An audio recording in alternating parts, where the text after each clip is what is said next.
Ainda era madrugada quando boa parte da Península Coreana prendeu a respiração, e um vento gelado desce das montanhas como um mau presságio que todos sentem e quase ninguém é capaz de decifrar. Nas aldeias, os cães latem olhando para o vazio, quase como se enxergassem algo que nós humanos não enxergamos. Nos quartéis, homens adormecidos são acordados às pressas, sentindo um peso no peito que não entendem de onde vem. E então, surgem na escuridão um monte de tanques T-34 soviéticos da Coreia do Norte avançando sobre o sul como se fossem uma muralha de aço e ferro. As esteiras enterravam-se na terra e colunas inteiras deslizavam pela noite escura, que eram iluminadas apenas pelas brasas cuspidas pelos motores. Era quase como se o próprio fogo fosse o combustível desses grandes blindados. O primeiro disparo rasgou o silêncio e iluminou o céu, servindo como um aviso de que a grande guerra que todos esperavam e temiam estava finalmente acontecendo. Pais e mães levantam desesperados e correm para longe com seus pequenos. E o Exército do Sul, apesar de todas as provocações, não estava bem preparado e é mandado às pressas para o fronte de forma totalmente desorganizada. Naquele momento, telhados são explodidos e voam como lâminas que cortam os populares, que neste momento só são capazes de correr pelas suas vidas e pensarem: por que de repente o mundo urrava com tanta violência? Casas inteiras eram reduzidas a pó, vilas inteiras eram incendiadas, e a cada vez que uma bala perdida encontrava o peito de um coreano inocente, toda a Coreia só podia se questionar uma única coisa: vocês não só separaram este país, vocês mutilaram uma nação. Mas e agora? Será que o Sul é vítima? Será que o Norte é agressor? Como essa história aconteceu? No vídeo de hoje, vocês irão conhecer a história da Guerra da Coreia. Uma guerra que não só dividiu um povo, mas mutilou a alma de toda uma nação. E aí, pessoal do YouTube, tudo bom com vocês? Meu nome é Aaron Fernandes e sejam todos muito bem-vindos. No vídeo de hoje, eu vou falar sobre uma das guerras menos discutidas pelo público brasileiro, a Guerra da Coreia. Mas antes, é claro, que eu possa começar, vem aí alguns pedidos. Primeiro de tudo, se você vai assistir esse vídeo, vem com o coração aberto, ok? Esqueça tudo o que você acha que sabe sobre a Coreia do Norte. 2. Se você abrir um livro de história, muito provavelmente encontrará uma guerra que será disputada pela Coreia do Norte contra as forças das Nações Unidas, contra as tropas da ONU. Não. Na prática, as forças da ONU eram os Estados Unidos. Essa guerra foi travada entre a Coreia do Norte contra os Estados Unidos. E terceiro, porém não menos importante, por favor, reajam a tudo isso. Deixem o like, compartilhe e se inscreva. Fazendo isso, vocês me ajudam a manter o canal. E vamos começar. Um só povo, duas Coreias e duas realidades muito diferentes. Se você olhar para a Coreia do Sul hoje, verá um país super desenvolvido, a 13ª maior economia do mundo, um dos países que mais investe em educação no mundo, um país que tem um IDH extremamente elevado, que é o Índice de Desenvolvimento Humano que as pessoas tanto dizem, né? Você verá empresas de tecnologia como a Samsung e a LG, que fabricam tecnologia de ponta, fabricam então celulares avançados, semicondutores, televisões e outras grandes tecnologias. Você verá o setor automobilístico superaquecido, com empresas como Hyundai fabricando alguns dos carros mais vendidos do nosso país, do nosso Brasil. E você também verá o setor da cultura ainda mais poderoso. Atualmente, o gênero K-pop é um dos mais ouvidos nas plataformas de streaming de música, como o Spotify. Também temos os doramas. Nós vemos uma Coreia do Sul extremamente desenvolvida. Em contrapartida, temos a Coreia do Norte. A Coreia do Norte é hoje o país mais fechado do mundo e os dados econômicos são mantidos em segredo. Na prática, não podemos afirmar com certeza qual é a situação do país, mas hoje sabemos que infelizmente não é a das melhores. Inclusive, sabemos que infelizmente tem pessoas passando fome lá, assim como tem no Brasil. A Coreia do Norte é também um dos países mais militarizados do mundo e é uma nação nuclear, e é também um dos países mais sancionados do planeta. Há quem diga que o que separa o progresso de chegar na Coreia do Norte é o modelo econômico comunista, mas vocês vão ver que a situação é bem mais complexa do que o modelo econômico. É difícil pensar, mas houve um tempo, a maior parte do tempo, em que a Coreia era um só país, um só povo e um só governo. Então o que foi que aconteceu? Como que a Coreia se transformou em dois países que inclusive tem tantos conflitos? Vamos falar sobre isso. Capítulo 1, Japão Imperial. Se você olhar para este mapa, você verá uma coisa muito interessante. A Coreia é cercada por nações mais poderosas do que ela. No caso, a China, a Rússia e o Japão. E, historicamente, a Coreia tinha uma aliança muito grande com a China. Tanto que naquele tempo, ali por volta do século XVII, o país tinha um acordo formal feito com a China, na qual eles se ajudavam economicamente, mas, sobretudo, a China defendia a Coreia. Mas vem cá, defendia de quê? De quem? Do Japão Imperial. Sabe o Japão que hoje a gente conhece? O Japão dos animes, dos mangás, das tecnologias de ponta, daquelas pessoas fazendo cosplay, tudo colorido? Então, esqueça isso. O Japão Imperial daquela época era um dos exércitos mais agressivos e criminosos que o mundo já viu. Só que houve crises, houveram guerras na China, como por exemplo a Primeira e a Segunda Guerra do Ópio na China, que para quem não se recorda foi uma guerra que a Inglaterra travou contra a China pelo direito de drogar cidadãos chineses, o que na prática causou uma catástrofe humanitária absurda em todo o país. Isso por si só fez com que a economia e todos os outros setores da China fossem destroçados. Agora a China mal tinha condição de se defender, que dirá defender a Coreia. A Coreia acabou se isolando um pouco e lá por volta de 1868 o Japão passou pela Restauração Meiji, que só terminaria em 1889. Foi um período que trouxe muita modernização, tanto para a economia quanto para o exército, e o Japão crescia de forma acelerada. No final de 1800, o Japão vence a Primeira Guerra Sino-Japonesa, a primeira guerra que eles travam contra a China. E lá por volta de 1900, eles vencem a Guerra Russo-Japonesa. E isso por si só trouxe muito orgulho para uma nação que tinha ambições imperialistas, que queria ter colônias ali na Ásia. Naquele tempo, o Japão já estava pegando alguns países da Ásia para si como colônia. E no dia 29 de julho de 1905, o Japão faz o acordo Taft-Katsura com os Estados Unidos da América. Na prática, esse acordo visava que o Japão teria o direito de colonizar a Coreia desde que ele deixasse as Filipinas para os Estados Unidos. E todas essas guerras, todos esses acordos firmados, que tiveram muito sucesso, trouxeram muito orgulho e alegria para os imperiais japoneses, que mais do que nunca se viam numa fase incrível. Só que eles queriam mais. A verdade é que o Japão Imperial achava que seria aceito pelas grandes nações imperialistas. Ele queria sentar na mesa de igual para igual com nações como os Estados Unidos, a Inglaterra, a França, sabe, essas nações que colonizaram a maior parte do planeta? Então, ele queria ser dessa galera. O problema é que essa galera não gostava do Japão. Não só ignorava, mas os ridicularizava. E por quê? Por uma questão ideológica, mas sobretudo étnica racial.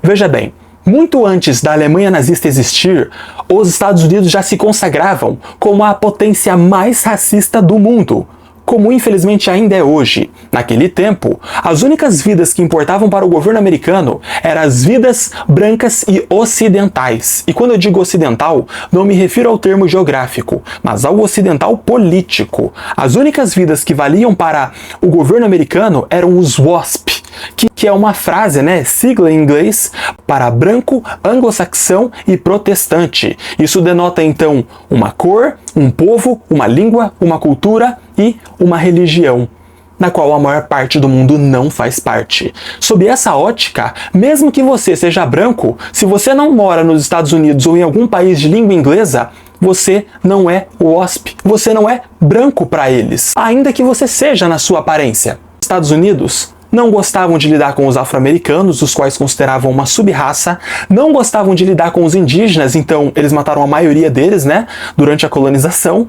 Eles não gostavam de lidar com essa galera e viam os asiáticos como homens engraçadinhos por terem os olhos puxados e chamavam essas pessoas de amarelos. Ainda que você veja que são nitidamente brancos, Para os americanos, eles são amarelos. A maioria das nações orientais não se dava muito com o Ocidente. A China era um exemplo. A China tinha muita raiva da Inglaterra pela guerra do ópio, né? Pelas guerras do ópio que ela perdeu, e mais raiva ainda dos ocidentais por apoiarem essa loucura. Hoje isso explica porque que existe pena de morte na China para traficantes de drogas, por conta de todo o trauma do país. Enfim, passa o tempo, o Japão se militariza ainda mais e a sua economia fica ainda mais forte. Lá por volta de 1850, eles assassinam a imperatriz coreana, a rainha Myeongseong, que também era conhecida por Rainha Min. Basicamente porque na época a imperatriz queria modernizar não só a economia, mas o exército coreano. Se ela fizesse isso, bom, o Japão teria muita dificuldade em colonizar a Coreia. Então, mataram a moça. No dia 17 de novembro de 1905, o Japão invade a Coreia e obriga o governo coreano a assinar o Tratado de Eusa, que na prática transformará a colônia coreana num protetorado. Legalmente falando, a Coreia continuava como um país separado e independente, mas na prática ela era 101% controlada pelos japoneses. Agora as empresas japonesas poderiam fazer o que quiser com o território coreano. Iriam se expandir por todos os setores, inclusive o portuário, que na época era o setor que eles mais tinham interesse. Esse era o preço humilhante que os coreanos tiveram que pagar para não serem erradicados da terra, sobretudo porque as potências ocidentais aceitaram isso. Não tinha ninguém que os pudesse ajudar. E em 1910, o Japão toma uma atitude ainda mais agressiva. Eles vão e colonizam formalmente a Coreia. Agora a Coreia é uma colônia do Japão Imperial. Para o povo japonês, para o Japão Imperial, isso foi uma grande de uma vitória. Foi o resultado de mais de 300 anos em muitas agressões. Finalmente conseguiram aquilo que queria. E como é que foi para o povo coreano? Provavelmente o período mais brutal, violento, humilhante e nojento de sua história. Porque o que eles sofreram aqui, gente, é absurdo. Na prática, o Japão fez o que queria com a sua colônia. E isso inclui, por exemplo, transformar 5 milhões de coreanos em escravos da noite para o dia, fora os outros que foram exportados para serem escravos no Japão. E logo de cara, 200 mil mulheres de todas as idades, inclusive crianças, foram transformadas em mulheres de conforto, o nome que os japoneses davam, né, para as mulheres que eram transformadas em escravas sexuais em suas colônias. Agora essas mulheres serão exploradas de forma vil, violenta e nojenta. E o povo coreano aceitou? Ninguém se opôs? É claro que fizeram. E foram assassinados de forma bruta. Entretanto, o Japão sabia que enquanto houvesse o espírito coreano vivo, haveria ambições de serem livres. Então, o que é que os japoneses vão fazer? Vão pensar a longo prazo. Para eles, a única forma da Coreia se transformar pacificamente em partes do Japão é a identidade nacional coreana sumir e ser substituída pela identidade japonesa. E é exatamente o que eles farão agora.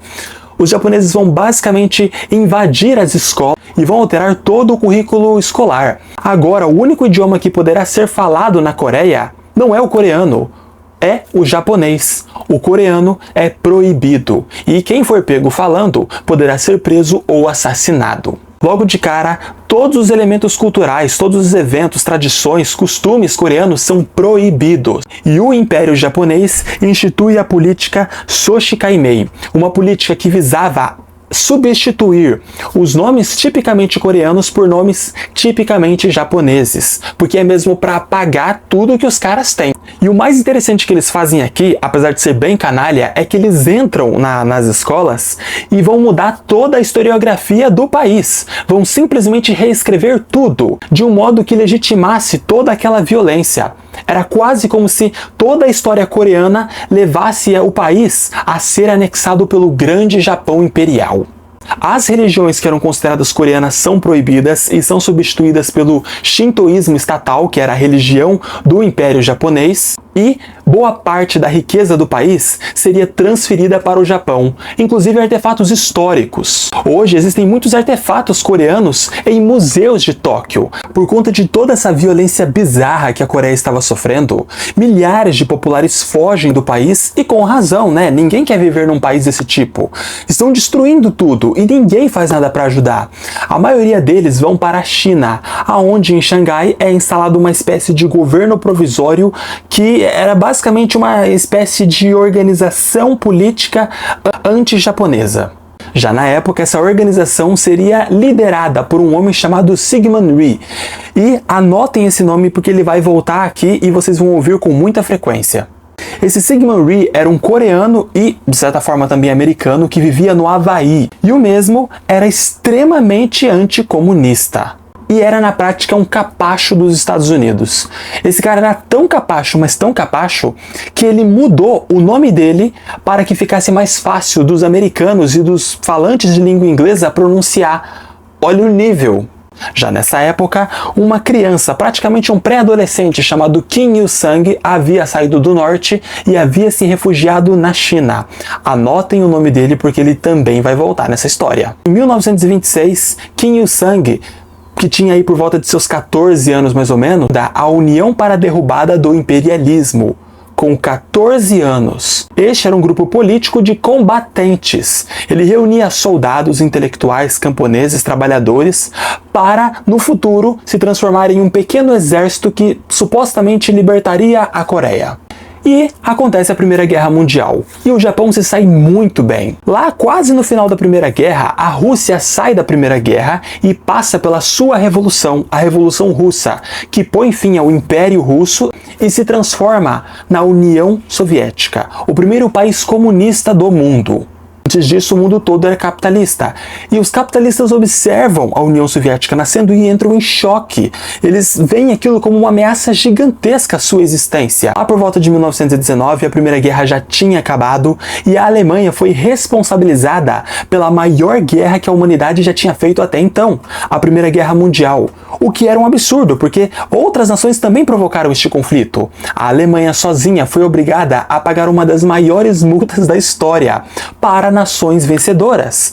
E o pagamento dessa multa gerou uma crise sem precedentes. Milhares de alemães passaram fome, perderam seus empregos, o caos se instaurou, protestos violentos pelas grandes cidades da Alemanha surgiram e facções poderosas começaram a brigar pelo poder. Lá por volta de 1919, os japoneses se consagravam como um dos vencedores da Primeira Guerra e estavam todos orgulhosos. E queriam ser tratados com igualdade. Oferecem então um acordo para os Estados Unidos, para a Inglaterra, para o Canadá, para a Austrália e para outros países poderosos da época, um acordo de livre circulação de suas populações, que é rejeitado.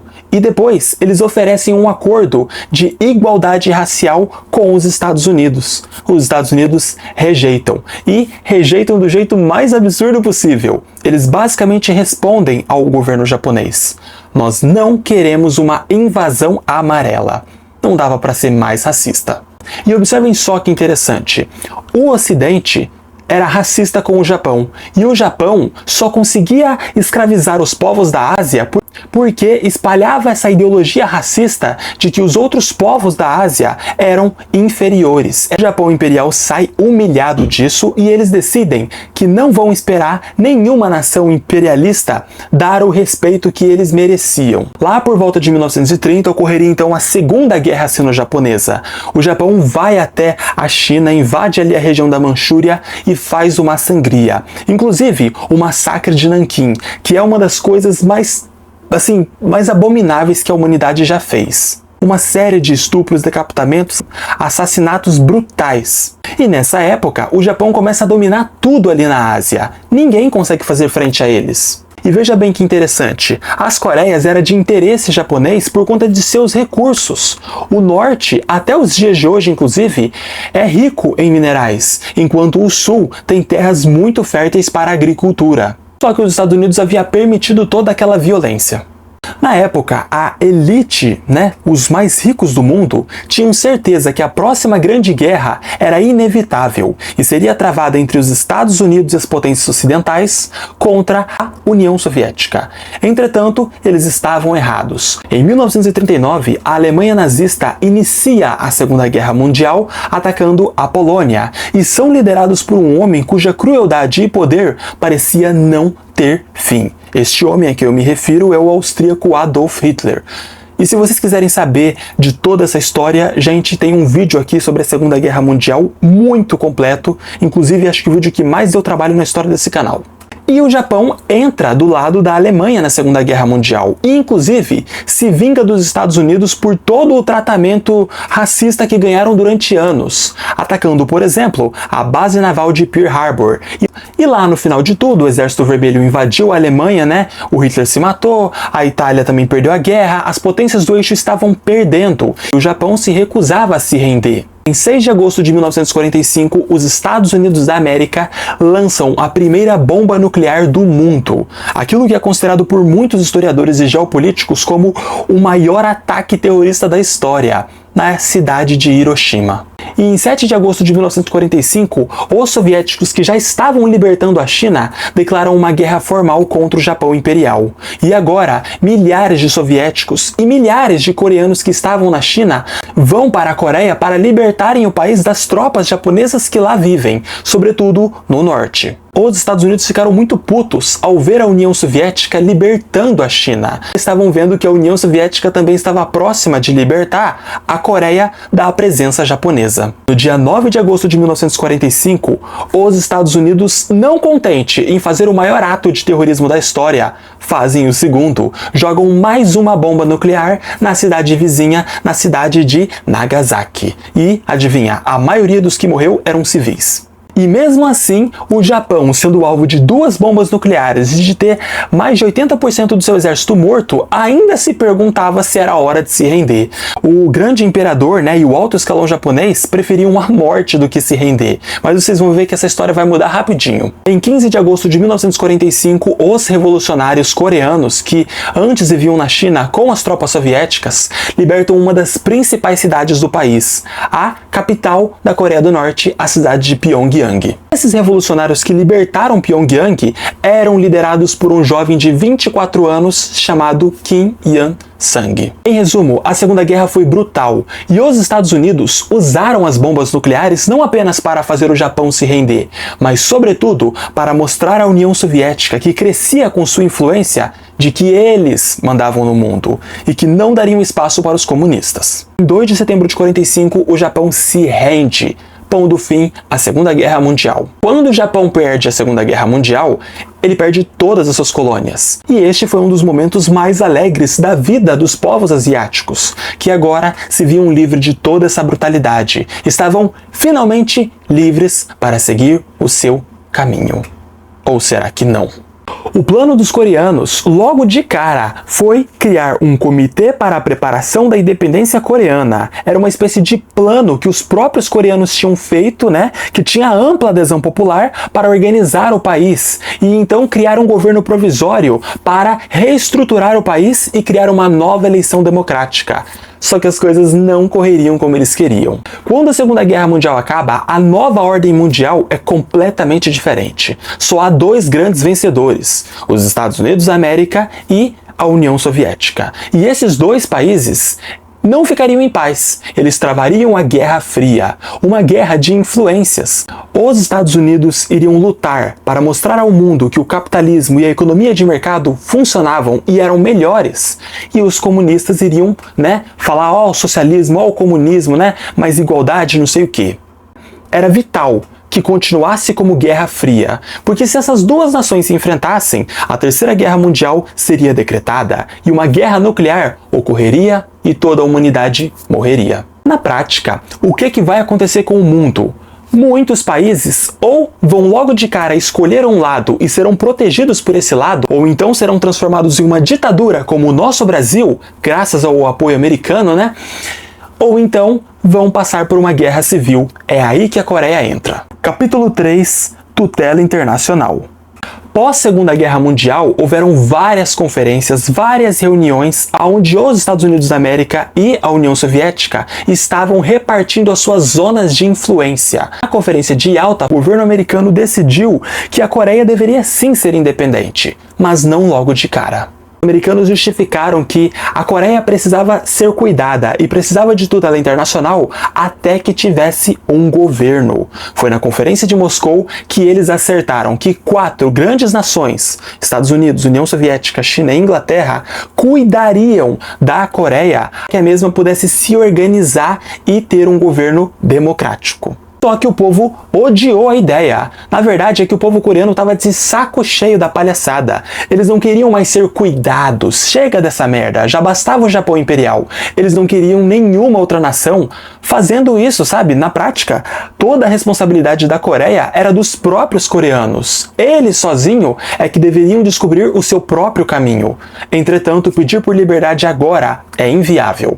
A Coreia nem era um lugar tão importante assim para os Estados Unidos. Só que os Estados Unidos tinham muito medo de sair daquela região porque eles sabiam que o comunismo ia vigorar. Já naquele tempo, os americanos sabiam, mas a maior parte esmagadora do povo coreano gostavam dos comunistas. E mais tarde vocês vão entender de onde é que eu tirei esse dado. Já naquele tempo, o povo coreano sai às ruas, pede o fim disso porque eles querem se autodeterminar, né? Eles querem gerir o próprio país e os americanos sufocam esse protesto com muita violência. O governo americano iria fazer uso de documentos do Japão Imperial para identificar quem eram os coreanos comunistas. Já no norte, a responsabilidade de sufocar esses protestos era da União Soviética, que sim, foi sufocado e também foi com violência.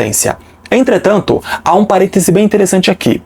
No norte, quase não houveram protestos, porque a maior parte do povo, tanto do sul quanto do norte, era a favor das ideologias comunistas que Moscou propagava para o mundo. Na época, ficou acordado que o exército americano e o exército soviético iriam se retirar daquela região. Só que isso nunca aconteceu.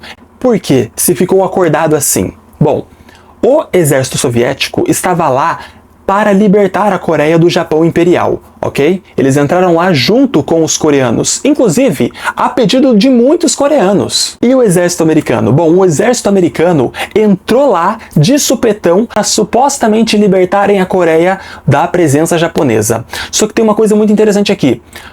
O time. Quando os americanos chegaram na Coreia, não havia mais japonês nenhum para tirar, entende? Já tinha sido feito, o país já estava liberto. Na prática, o que os americanos queriam ali era disputar o país com a União Soviética. E olha para vocês verem que absurdo que é, olha como que a história, né, muda e muda muito rápido. Naquele tempo, os Estados Unidos ficaram com muita raiva, vendo boa parte da Ásia se transformar em país comunista. Os americanos vão até o Japão, o mesmo Japão que era inimigo mortal dos Estados Unidos na Segunda Guerra, e basicamente investem bilhões de dólares no país à troca do Japão se tornar um aliado capitalista e lutar contra o comunismo soviético. Olha isso. Isso tem sentido político, mas não faz o menor sentido para a maior parte do povo americano.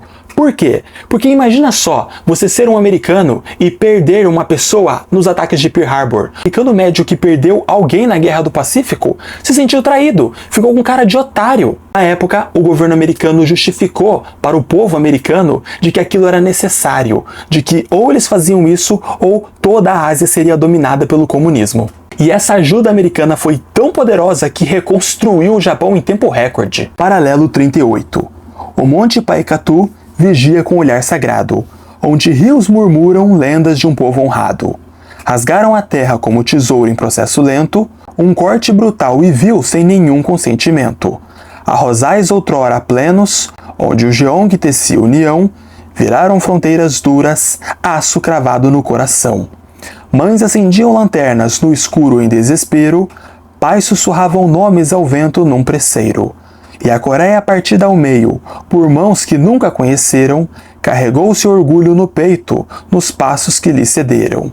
Pois mesmo com tanto pranto que o tempo não esmaeceu, o sonho de uma só Coreia unida jamais morreu. Capítulo 4, o Paralelo 38.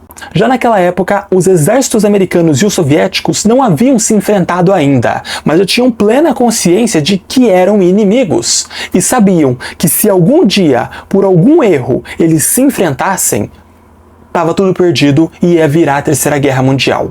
Então, os Estados Unidos, na época, fazem o chamado Paralelo 38. Estabelecem uma linha imaginária, uma divisão. A fronteira do Paralelo 38 era uma linha imaginária a 38 graus ao norte da linha do Equador. E ele foi estabelecido como um limite por 2 oficiais americanos, por Jim Rusk, o secretário de Estado dos Estados Unidos, e Charles H. Bonesteel I, um comandante militar americano. Observação: nenhum desses dois conheciam a história coreana, tinham noção da loucura que estavam fazendo, decidiram isso às pressas e nunca haviam pisado na Coreia até então. E simplesmente se acharam no direito de dividir um povo, porque o seu governo mandou. Os soviéticos meio que acabaram aceitando. Observação: em nenhum momento o povo coreano foi consultado sobre isso. E na prática, no outro dia, protestos massivos também eclodiram, porque o povo achou isso um absurdo. Entretanto, esses protestos foram pacificados até que bem rápidos, porque o povo coreano entendeu que era temporário e que era só para os 2 exércitos não se chocarem, só para o mundo não acabar, entendeu? Quando essa divisão ocorre, cerca de 7 milhões de famílias são separadas do dia para a noite. Então, se você é um pai que trabalhava no sul e toda a sua família fosse no norte, acabou. Você não vai mais passar. Ah, mas eu não sou soldado, minha família inteira tá lá. Foda-se, você não passava, ok? Os Estados Unidos e a União Soviética determinaram que ninguém passava de uma fronteira para o outro. Na prática, o Paralelo 38 serviria com a mesma finalidade do Muro de Berlim. A diferença é que o Muro de Berlim caiu e o Paralelo 38 continua ativo até hoje. E o governo americano quer agora instituir uma espécie de governo militar no sul do país. Identificou que o governo militar seria o único nessa história que teria os meios necessários para libertar a Coreia do comunismo. Quem seria o responsável por liderar esse governo militar até que houvessem de fato eleições no sul seria o general Douglas MacArthur, que inclusive era um herói de guerra para os americanos. E sabe quantos coreanos concordaram com o governo militar americano? Nenhum. Eles não foram consultados. Dane-se. Esse governo militar foi feito no dia 15 de agosto e, em 8 de setembro, já tinham cerca de 72 mil tropas americanas no país, ali no sul mais especificamente. Tá vendo o que tá rolando aqui? A Coreia foi libertada das garras japonesas e está sendo tomada pela garra dos americanos. E você pode se questionar e falar, tá, mas do outro lado, a União Soviética está fazendo o mesmo? Então, até poderia estar fazendo, mas tem um detalhe nessa história que torna tudo diferente. A maior parte dos coreanos gostavam das ideias soviéticas, ok? Gostavam do comunismo. Torna a presença americana ainda mais ilegítima, ainda mais insuportável. Não fazia sentido algum eles estarem ali. Já no norte, o pessoal tinha um pouquinho mais de noção e respeito. Os soviéticos instituíram um governo no qual eles faziam parte, não podemos esquecer, mas que também tinham coreanos que faziam parte deste governo. No sul, os Estados Unidos pegaram a elite da Coreia, a elite agropecuária, inclusive, que era dona de boa parte das terras do sul no país, para montar um partido. No dia 16 de setembro de 1950, nasceria o Partido Democrático da Coreia, que inclusive entraria em choque e iria competir com o Partido dos Trabalhadores da Coreia, que era o Partido do Norte. E vocês se recordam que eu falei do Kim Il-sung? Já citei ele aqui acho que 2 ou 3 vezes. Então, este cara era muito, mas muito popular em toda a Coreia, inclusive no Norte. Ele era basicamente uma lenda viva. Para muitos, ele era como se fosse um John Connor do filme Exterminador do Futuro. Ele era basicamente visto como o líder de uma grande resistência. E, para quem não sabe, Kim Il-sung é avô do atual presidente da Coreia do Norte, o Kim Jong-un. E ele foi rapidamente adotado pelos soviéticos, lógico, fazia todo sentido, só que o problema agora ficou para os americanos, porque este cara é muito popular e ele é comunista. E não havia nenhuma opção capitalista que fosse popular como o Kim. Lá por volta de 1946, a liderança de Kim Il-sung era mais do que popular. O mesmo deu um exemplo de democracia para os capitalistas liberais do Sul, basicamente pegando terras da elite do Norte e distribuindo para os pequenos agricultores da Coreia. Ele também nacionalizou empresas japonesas que foram deixadas lá, certo? E, assim, naquele tempo, por mais estranho que possa parecer, a economia do Norte é que estava indo bem. A economia do Sul estava destroçada. Só que a gente tem que levar em consideração aqui que o que está sendo feito aqui é a imposição do sistema comunista, pelo menos no Norte. Isso é bom ou ruim? Não importa, ok? Não importa o que eu ou você ache ou o resto do mundo. O que importa era a vontade popular. E a vontade do povo era essa. Lá por volta de 1947, o governo de Harry Truman, que era o presidente americano, assina o chamado Ato de Segurança Nacional. Nesse mesmo ano, a CIA é criada e teria algumas de suas primeiras missões na Coreia. Nesse mesmo ato de segurança nacional, eles tornam a Força Aérea Americana um órgão independente do exército. E isso é muito interessante porque será na Coreia que vai ocorrer os primeiros combates a jatos do mundo. Eu disse aqui muitas vezes que a maior parte do povo coreano era a favor dos comunistas. Vamos falar sobre isso.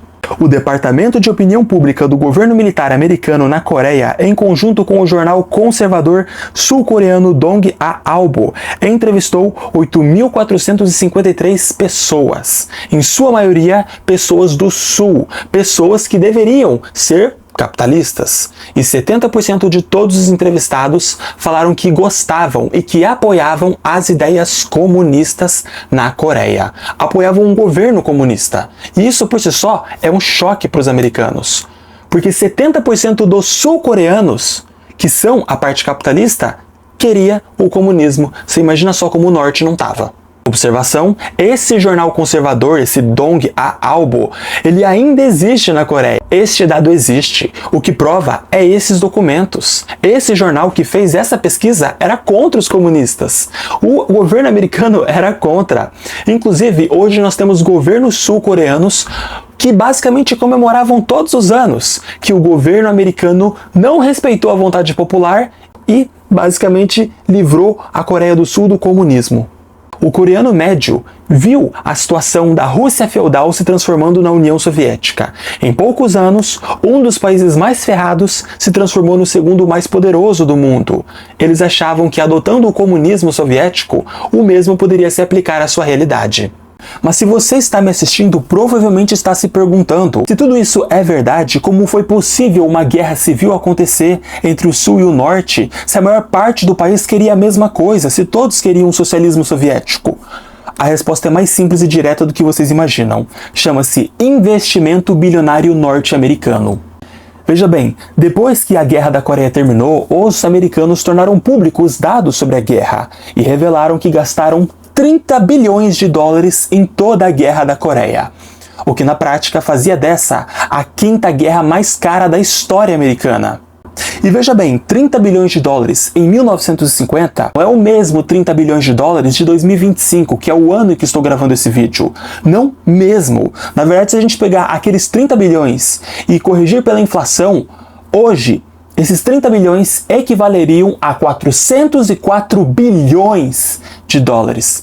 É mais dinheiro do que muitos países têm de PIB. Imagine só o que não se pode fazer com tamanha quantia de dinheiro. Sabe, dá para comprar cidades inteiras. Sabe, você consegue moldar a realidade de um país. Você muda a opinião de pessoas sobre um determinado assunto. É óbvio que a maior parte desse dinheiro foi investido em armas, munição, suprimentos e remédio, mas uma parte considerável disso foi sim usado em propagandas na Coreia do Sul. E no final deu certo, porque agora a maior parte do Sul, que antes pensava como o Norte, teria um horror à ideologia socialista. Sonho coreano. No silêncio duro das montanhas partidas, quando a neve cobria antigas feridas, as mãos cansadas de servil tradição ansiavam por ordem, pão e reparação. Havia quem, cansado de séculos de fome, visse no novo ideal um possível nome, mas guardavam no peito como brasa em agonia a esperança de um amanhã que enfim lhes pertencia. A doutrina vermelha, como aurora incendiada, desceu pelas aldeias como promessa ansiada. O vento, que guarda séculos em sua memória, levou pelas aldeias um esboço de uma nova história. não como decreto imposto por ferro ou temor, mas como uma hipótese tímida de justiça e valor.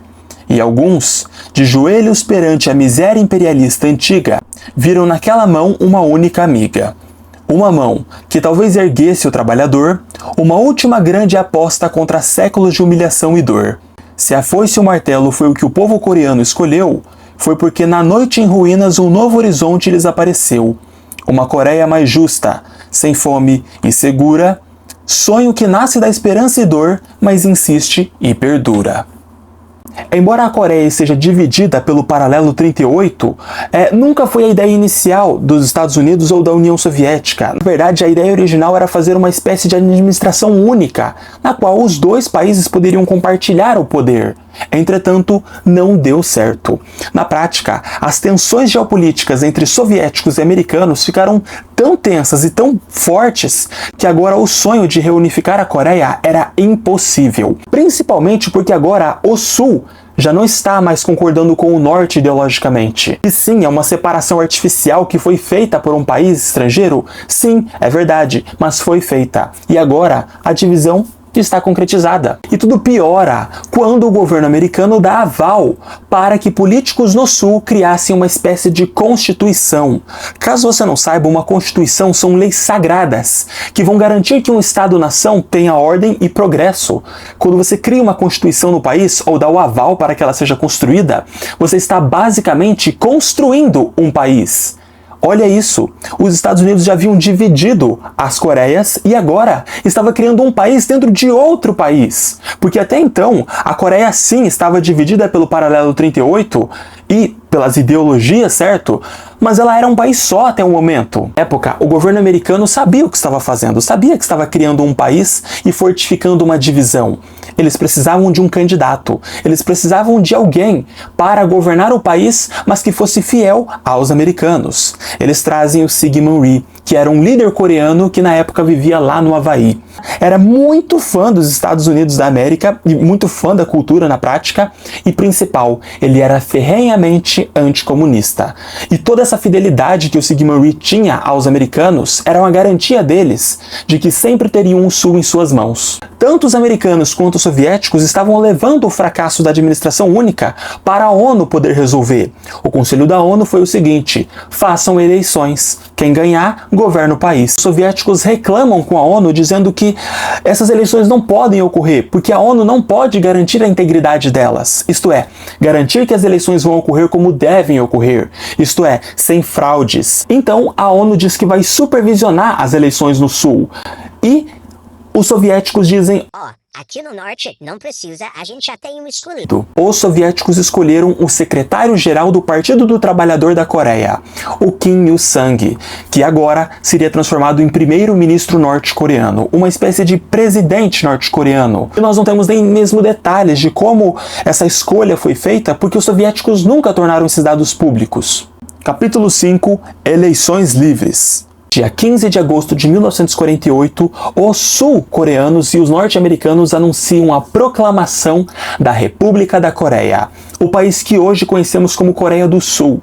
Aquilo por si só é uma advertência, uma notificação para o norte de que agora a única forma do país ser reunificado, dele voltar a ser um só, é se ele voltar a ser um só a partir de uma liderança capitalista, a partir de um governo que os americanos queiram. Uma baita de uma sacanagem, porque todo o povo coreano queria a reunificação do seu país, ainda que discordassem de como isso seria feito. E o norte, obviamente, não iria se entregar às vontades do sul. A divisão estava completa. Agora, um país havia sido criado, e o outro lado não iria aceitar. Por isso, no dia 9 de setembro de 1948, o primeiro-ministro Kim Il-sung anuncia a proclamação da República Democrática Popular da Coreia, a Coreia do Norte que conhecemos hoje. E agora ocorreriam eleições no Sul. E quem iria escolher seriam os representantes da Assembleia da Coreia do Sul. Só que estes homens foram escolhidos a dedo pelos americanos. E na época, eles escolhem Syngman Rhee, que se torna presidente da Coreia do Sul no dia 15 de agosto de 1948. Agora, nós temos um presidente no sul e temos um presidente no norte. E falando assim, a impressão que dá pra gente é que o norte é uma ditadura e o sul é quase uma democracia. Mas, gente, é bem complexo a gente falar isso, ok? Não é bem assim que a banda toca. E veja bem o porquê. Embora o norte tenha tido um governo imposto pelos soviéticos, isto é, eles escolheram o Kim Il-sung e não tinha conversa, o Kim Il-sung era extremamente popular.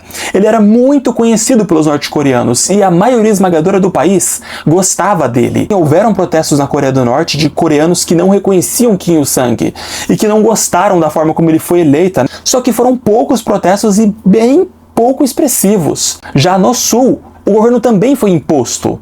De um jeito um pouquinho mais complexo, mas foi imposto sim.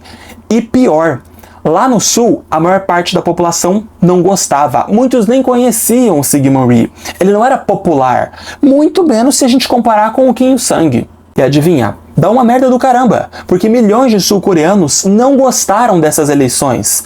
Então protestos violentos se alastram por todo o sul. Surgem movimentos de resistência em larga escala. Em setembro de 1946, uma greve de trabalhadores se espalha pelo país. E tudo isso é reprimido com tamanha violência por tropas sul-coreanas e tropas norte-americanas, que pelo menos 1.000 coreanos morreram, enquanto outros 30.000 sul-coreanos foram presos. E os líderes desses movimentos grevistas, os líderes desses movimentos, seriam presos e assassinados. Muitos iriam fugir durante anos para mais tarde serem mortos no meio da guerra. E já na época, tanto o governo do sul quanto do norte não se batem, são hostis um ao outro, e veem um ao outro como se fosse uma espécie de fantoche de um país imperialista. Mas vamos voltar aos protestos no sul.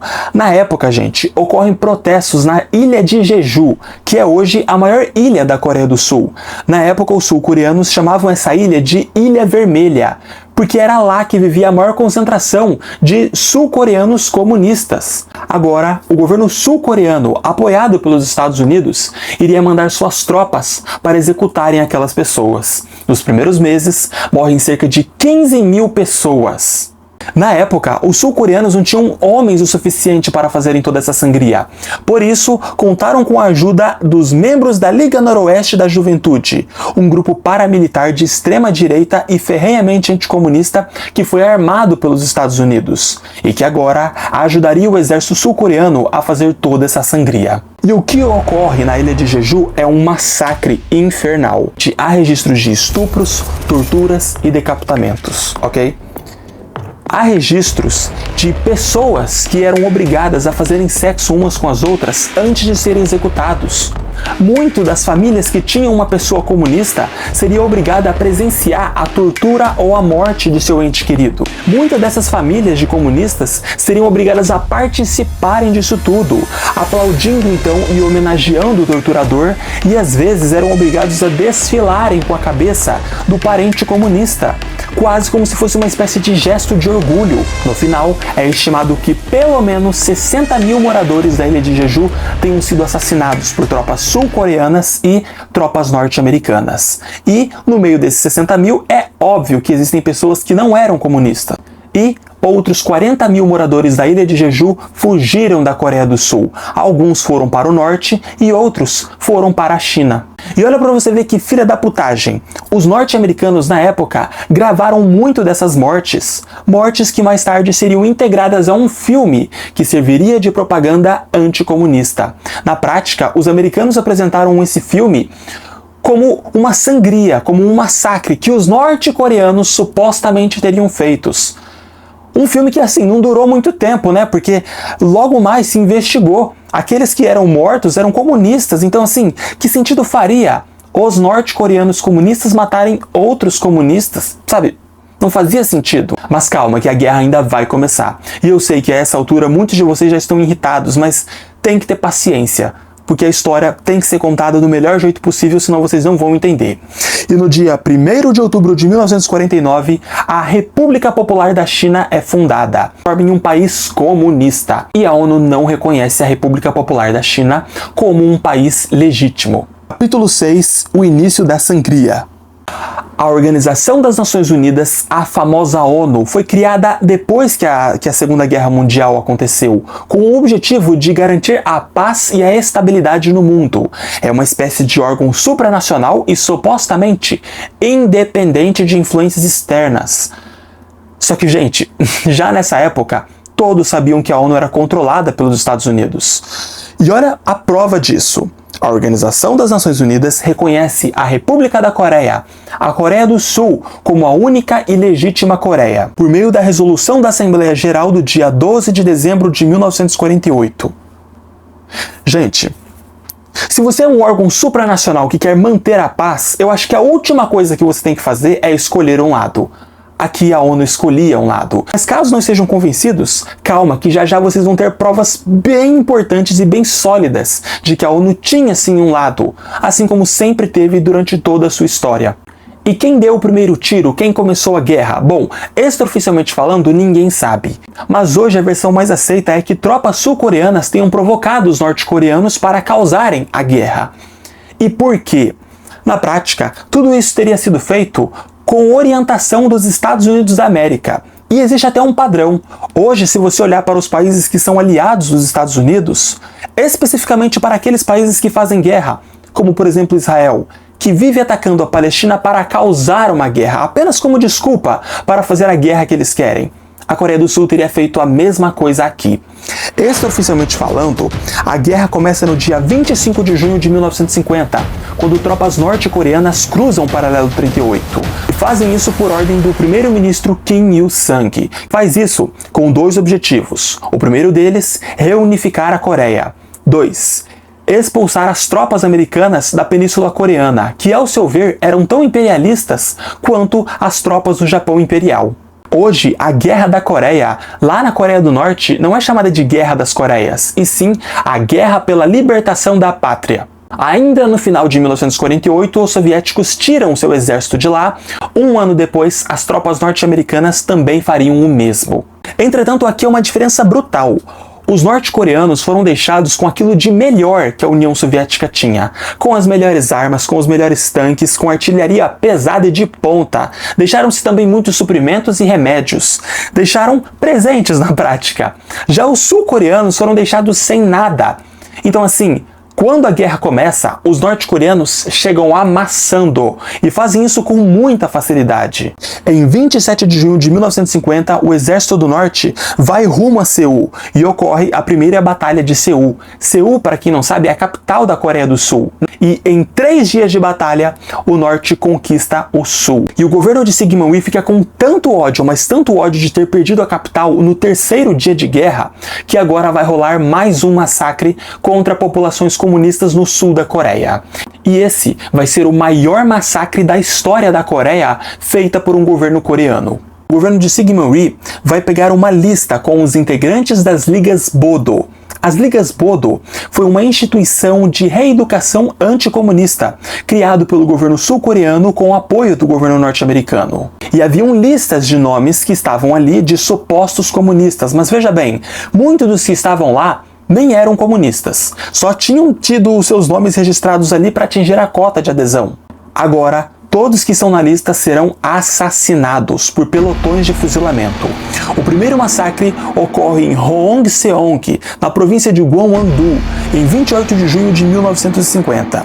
Na prática, o governo de Syngman Rhee autorizou um massacre que matou pelo menos 100 mil sul-coreanos. 100 mil sul-coreanos foram fuzilados. E a maioria foi jogada no mar ou então enterrada em valas coletivas, que só seriam descobertos depois da guerra. Há especialistas hoje que argumentam que os números podem ser muito maiores. Há quem diga que tenha morrido pelo menos 200 mil sul-coreanos. E isso é muito curioso, porque nós do Brasil estamos acostumados a pensar na Coreia do Norte como a Coreia violenta, e não o Sul. Um dos maiores crimes de guerra da história da Coreia foi perpetrado pelo Sul.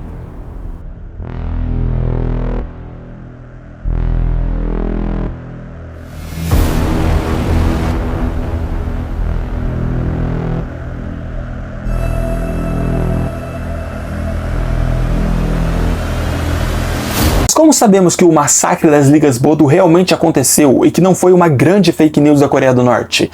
Por conta da Comissão da Verdade e da Reconciliação das Coreias. Basicamente uma comissão que tinha o objetivo de esclarecer tudo o que houve na Guerra das Coreias depois que a guerra terminou. Lá se tornou público todos os dados, todos os massacres, quem fez, quem puxou o gatilho, quem deu a ordem. O Sigmund Rhee que deu a ordem, os americanos que apoiaram, os generais que deram a ordem, os soldados que apertaram o gatilho. Nenhuma dessas pessoas foram punidas. Ninguém foi acusado, ninguém foi preso, ninguém respondeu por nada.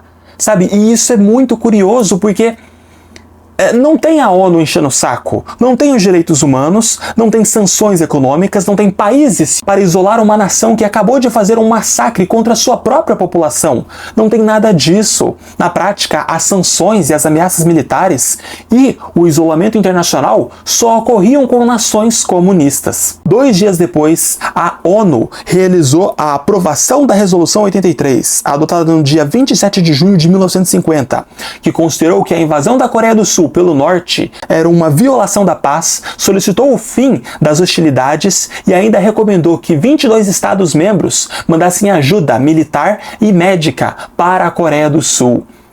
Se alguém tinha alguma dúvida de que a ONU tinha um lado nessa guerra, eu acho que essas dúvidas acabaram agora, né? E isso tudo é muito cara de pau, porque ao longo da guerra, muita gente no norte também vai se machucar. Muitos civis, muitas mulheres, muitas crianças, muitos idosos, e adivinha?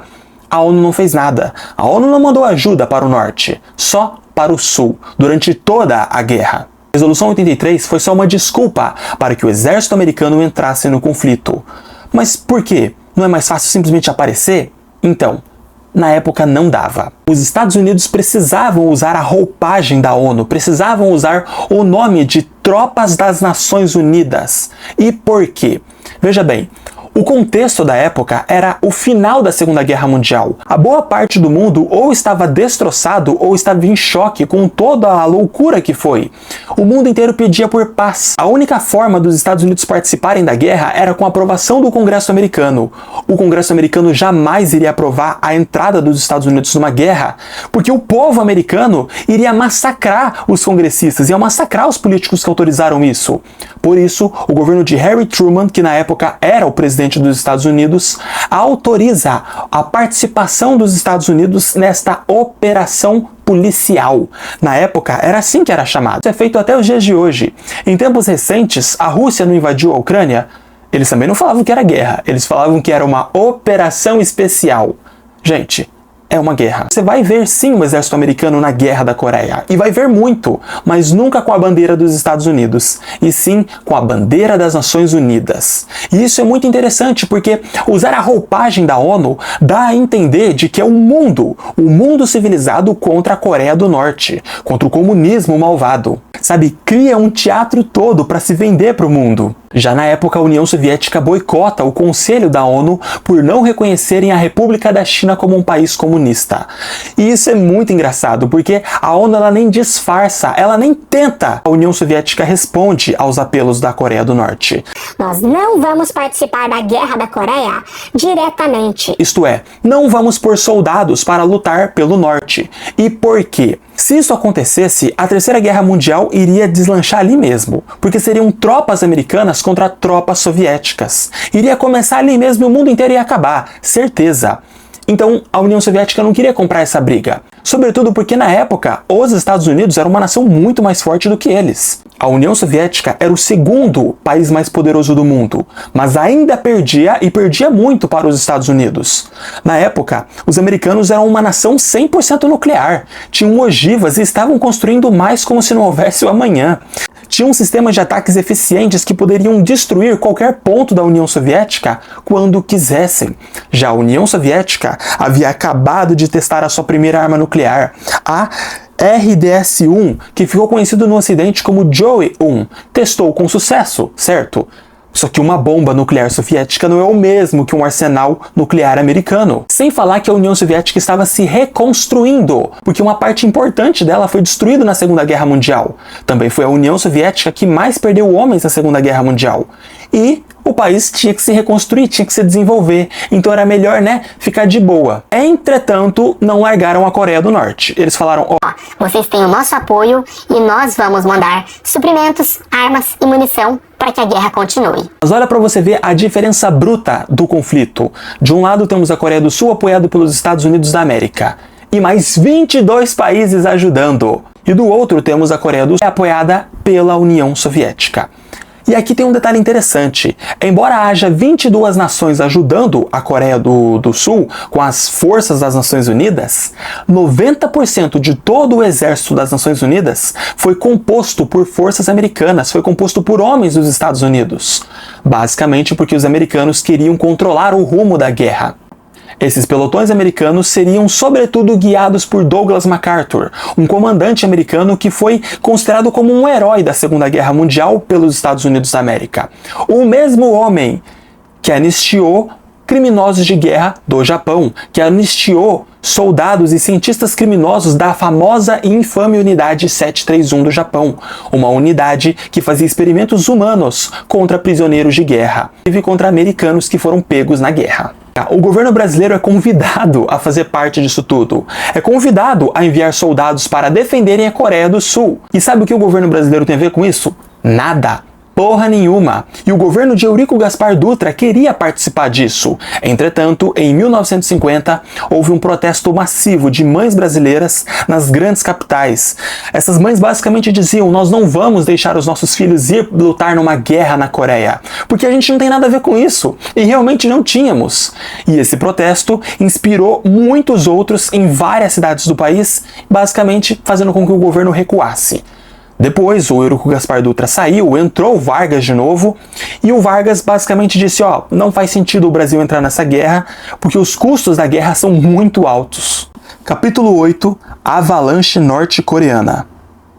A primeira briga oficial do exército dos Estados Unidos, que agora usava a roupagem da ONU contra os norte-coreanos, é que ocorreu em 5 de julho de 1950, a famosa Batalha de Osan, próxima a Seul. Essa batalha, gente, terminou com a derrota dos americanos, e as próximas que viriam também terminariam com a derrota americana. Eu sei que isso é difícil de imaginar, porque hoje o exército dos Estados Unidos é muito poderoso, muito mais do que já foi antes, né?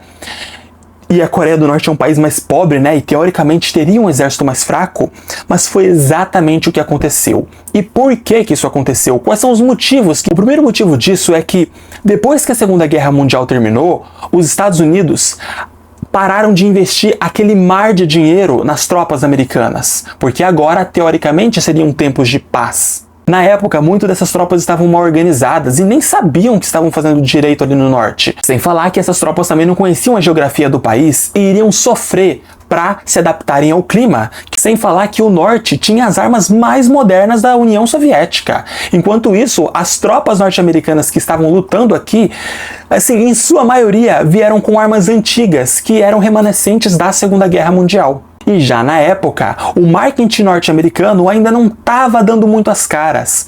Boa parte do exército sul-coreano que estava lutando ainda não estava tão firme assim na guerra. Muitos ainda estavam pensando, será que estamos lutando do lado certo? Será que estamos fazendo a coisa certa? a partir desse momento, o marketing americano anticomunista seria potencializado em níveis nunca antes vistos. Em setembro de 1950, a Coreia do Norte já tinha dominado 94% de toda a Península Coreana. Isso é absurdo, mas conseguiram. Os caras eram rápidos, eram determinados e tinham aparelhos e armas muito modernas.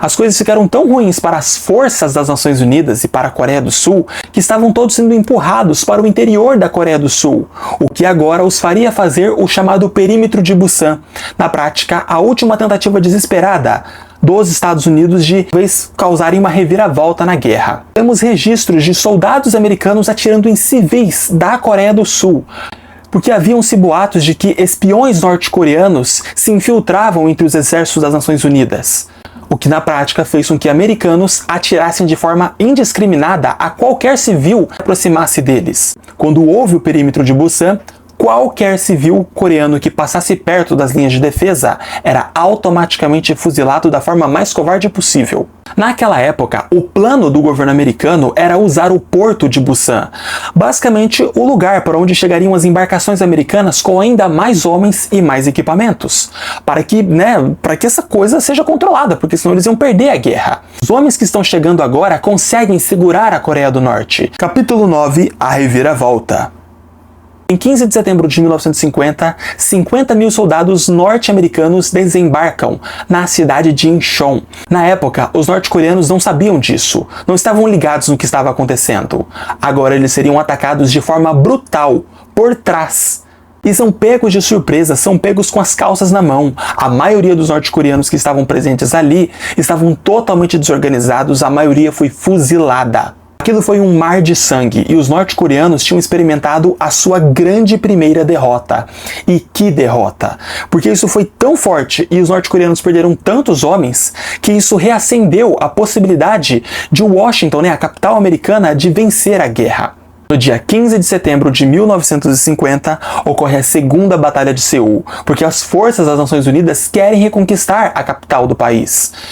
E os norte-coreanos se posicionam muito bem, colocam snipers, atiradores, artilharia pesada, colocam aqueles obuseiros, tudo que eles tinham de melhor, mas não dá certo, porque agora os americanos vêm forte e agora os norte-coreanos perdem Seul para os americanos. Inicialmente, o objetivo das Nações Unidas, o objetivo do governo americano, vamos falar o português certo, era impedir o norte de dominar o sul. Agora, novas ordens de Washington chegam para o Douglas MacArthur.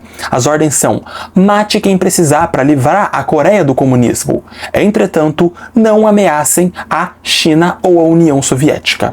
E inicialmente Douglas MacArthur aceita as ordens, mas já na época ele discordava publicamente. Em sua humilde opinião, que ele professava aos 7 ventos, a única forma de terminar com a Guerra Fria era destruindo a Rússia e a China, e destruindo toda a União Soviética, enfim, acabando com o comunismo. As forças do Sul, equipadas com as Nações Unidas e com as tropas americanas que estão chegando todos os meses, vão causar uma reviravolta brutal nessa guerra, porque o Sul vai começar a se libertar e vai se libertar muito rápido. Vai se libertar com tamanha facilidade que agora vão se aproximar de invadir a Coreia do Norte. E isso só dá certo porque os soldados americanos que chegam, obviamente, estão muito mais dispostos do que os coreanos, que agora estão exaustos. Nós temos que lembrar que a Coreia está lutando sozinha. Ela recebe sim recursos da União Soviética, mas estão lutando sozinhos. 19 de outubro de 1950, as forças das Nações Unidas conquistam a cidade de Pyongyang, que hoje, para quem não sabe, é a capital da Coreia do Norte. O governo de Kim Il-sung fica tão desesperado que manda os seus soldados recuarem para as montanhas, porque do jeito que estava indo, seriam trucidados ali e a guerra estaria perdida. Em novembro de 1950, as forças da ONU tinham cerca de 80% do país. Olha que absurdo, cara. Vamos observar esse mapa aqui. Se você observar a Coreia do Norte, vai ver que o que delimita a Coreia do Norte, o que separa a Coreia do Norte da China, é o rio Yalu. E nessa época os americanos estavam muito próximos de conquistar a Coreia do Norte. E estavam fazendo ali uma fronteira, estavam quase ali na China. E a China manda o papo: se qualquer força das Nações Unidas, ou os americanos ou os sul-coreanos entrarem aqui, a China vai declarar uma guerra contra vocês. E os americanos não querem isso. E já vocês vão saber o porquê. Na época, gente, a China era uma grande interessada nessa guerra. Ela queria participar do conflito. Só que eles não haviam entrado na guerra ainda porque a Revolução Comunista, que refundou todo o país, havia reformulado tudo do zero. A Força Aérea Chinesa estava recomeçando. Então, para a China participar do conflito, ela precisava de apoio aéreo da União Soviética. Ela precisava dos caças soviéticos defendendo as suas tropas, porque os pilotos chineses eram iniciantes e jamais batalhariam de igual contra os pilotos dos Estados Unidos, por exemplo, que na época era um dos melhores. E o Joseph Stalin, o líder da União Soviética, concorda. Agora a China entrará na guerra. Ali por volta de 1950, quase 1951, a saúde do Joseph Stalin, do grande líder da União Soviética, estava se debilitando. Ele estava começando a ficar doente. Tanto que no final da Guerra da Coreia ele iria morrer. Só que até então, tudo isso era mantido em segredo, para que o Ocidente não se aproveitasse disso. Na época, haviam muitas pessoas que falaram, que a União Soviética não participou da guerra porque, se participasse, o país não poderia contar com a ajuda de Stalin. Mas por que a China quer entrar nessa guerra? Qual é o interesse da China em tudo isso? Primeiro deles, a China era um país comunista e se sentia na responsabilidade de ajudar um parceiro comunista, um país comunista. 2. Se a China não ajudasse a Coreia do Norte, a Coreia poderia ser reunificada a partir de um governo capitalista. Se isso acontecesse, toda a Coreia seria usada como uma base americana. E mais tarde, isso poderia ser usado para invadir a China, sobretudo na região da Manchúria. Para a China, a vitória da Coreia do Norte, mesmo que parcial, era uma questão de segurança existencial. Sobretudo porque os Estados Unidos já faziam ameaças a qualquer país comunista. Com a China não seria diferente. Capítulo 10. A ofensiva chinesa. Os exércitos estrangeiros que de alguma forma vão participar do conflito da Guerra da Coreia não vão utilizar os seus nomes reais, entende? Não vão fazer isso. O exército americano não lutava sobre o véu americano, eles lutavam com o nome de Nações Unidas. A China vai entrar a partir dessa guerra, mas não como China, porque eles não querem comprar uma briga com os Estados Unidos, pelo menos não diretamente. Eles vão mandar 200 mil soldados com o nome de Exército Voluntário do Povo. Em segredo, 200 mil soldados chineses se instalam no norte da Coreia e, em segredo, os caras caminham de noite rumo à guerra e se escondem de manhã, basicamente para não serem descobertos. A primeira ofensiva chinesa dá super certo. Eles chegam de surpresa, atacam os americanos e vencem. Infelizmente, perdem 10 mil chineses. Na prática, venceram sobretudo por conta do fator surpresa. Os americanos não tinham ideia que os chineses iriam aparecer tão pouco daquele jeito. E agora ocorrerá a segunda ofensiva chinesa. Os americanos querem se vingar desse ataque e na cabeça dos americanos haviam cerca de 70 mil chineses. Quando eles avançam, se ferram, pois descobrem 300 mil chineses. O exército chinês agora está maior, porque a China está reabastecendo as tropas, está mandando cada vez mais homens. Lógico, os chineses vencem e vencem com muita facilidade. Como resultado, as tropas que conquistavam Pyongyang no norte foram expulsas, e agora as forças das Nações Unidas, as forças da Coreia do Sul, estão lentamente sendo obrigadas a deixar o norte.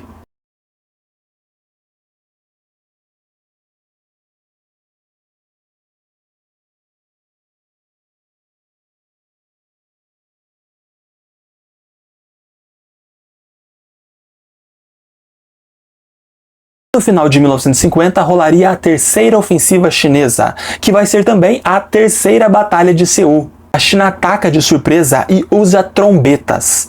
E por quê? Bom, há duas versões dessa história. Os chineses dizem que usavam as trombetas para causar pânico psicológico. Meio que o som era assustador e supostamente desestabilizaria os soldados, que ficariam confusos com um barulho estranho do nada.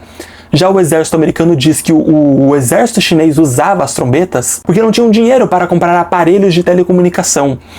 E assim, as chances dos americanos estarem errados são extremamente prováveis, porque a China tinha sim condições de comprar aparelhos de comunicação. No dia 4 de janeiro de 1951, o exército norte-coreano e o exército do povo, o exército chinês, conquistam Seul. Lá no sul, o Sigma-ri iria ordenar mais um massacre. Cerca de 1.400 civis sul-coreanos acusados de serem comunistas seriam assassinados em 5 dias. A maioria desses 1.400, infelizmente, eram crianças, adolescentes, mulheres e idosos.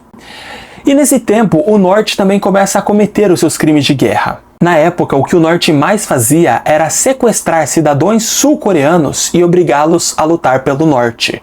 Mas sim, haviam execuções diretas também. Os norte-coreanos costumavam matar ajudantes dos Estados Unidos, informantes, espiões ou colaboracionistas, assim como matavam soldados rendidos. Na época, o norte-coreano era muito famoso por obrigar soldados que eram rendidos a marcharem até a exaustão. Muitas vezes numa nevasca de menos 30 graus. Os documentos obtidos depois da guerra mostravam que o alto comando norte-coreano proibia os soldados de executarem prisioneiros rendidos. Entretanto, há fortes indícios de que o governo norte-coreano sabia que muitos soldados e muitos generais descumpriam isso e não fazia nada. Na prática, só estava ali fazendo uma maquiagem e não estava nem aí para a vida dos rendidos. Capítulo 11. Vitórias ocidentais. Em fevereiro de 1951, a China lança sua quarta ofensiva. Uma ofensiva bem pesada que vem com tudo e que infelizmente fracassa. As tropas das Nações Unidas estavam muito bem preparadas. Em março de 1951, as Nações Unidas reconquistam a cidade de Seul. E olha para vocês verem que tragédia. Antes que a guerra pudesse estourar, a população de Seul era estimada em 1,7 milhão mais ou menos. Agora, há 648 mil habitantes em Seul. A maioria ou foi assassinada ou fugiu da guerra. Já na época, o Douglas MacArthur havia autorizado as forças americanas usarem bombas incendiárias, sobretudo napalm. Para quem não sabe, napalm é uma arma incendiária, uma espécie de geleia grudenta que gruda no seu braço e pega fogo e é muito difícil apagar. É um negócio assim brutal, que hoje pelo direito internacional é considerado um crime de guerra utilizá-los contra civis. Só que na época não era, e os Estados Unidos usou muito, sobretudo contra civis, o que na prática contribuiu para o profundo rancor histórico do norte-coreano com a população americana. Mas eu disse várias vezes para vocês que o governo americano não queria uma guerra direta contra a China, isto é, a China oficialmente. E por quê? Porque na época, gente, a China era uma aliada da União Soviética. Então, se essa guerra estourasse, com certeza a União Soviética iria intervir. E aí a Terceira Guerra Mundial iria acontecer e, com toda certeza, seria uma guerra nuclear. A gota d'água para o governo americano ocorreria em março de 1951, após a libertação de Seul por tropas do norte. E agora eles vão tirar o Douglas MacArthur do comando das forças americanas das Nações Unidas e acusariam o mesmo de insubordinação, porque o cara simplesmente ameaçou a China de forma nuclear. Olha as ideias do cara. Por pouco, o Douglas MacArthur não causou a Terceira Guerra Mundial. Agora ele será substituído por o general Matthew Ridgway. E agora a China lançará a sua quinta ofensiva, com cerca de 700 mil soldados. E é um banho de sangue, porque eles vêm forte, mas as Nações Unidas também vêm muito forte. E pela primeira vez, em julho de 1951, os norte-coreanos e os americanos sentam na mesa de negociação. Porque agora, tanto o sul quanto o norte estão consolidados, e esses exércitos estão brigando ali no paralelo 38, sabe? Tá um brigando para enfraquecer o outro, mas ninguém tá avançando. Nenhum dos exércitos estão conquistando alguma coisa. Nem o norte está reunificando o país, nem os americanos estão libertando a Coreia do comunismo. Então, sabe, não estava dando em nada. E por volta de março ou quase abril de 1951, o governo americano manda ordens para que a Força Aérea Americana apague a Coreia do Norte. O termo correto que usaram era obliterar, que significa apagar, fazer desaparecer. Agora vejam que absurdo. Em toda a Segunda Guerra Mundial, os Estados Unidos usou 500 mil toneladas de bombas, pois apenas na Coreia, sobretudo na Coreia do Norte, usaram 635 mil toneladas de explosivos. Olha isso! Os americanos usaram mais explosivos na Coreia do que em toda a Segunda Guerra Mundial. Olha o nível!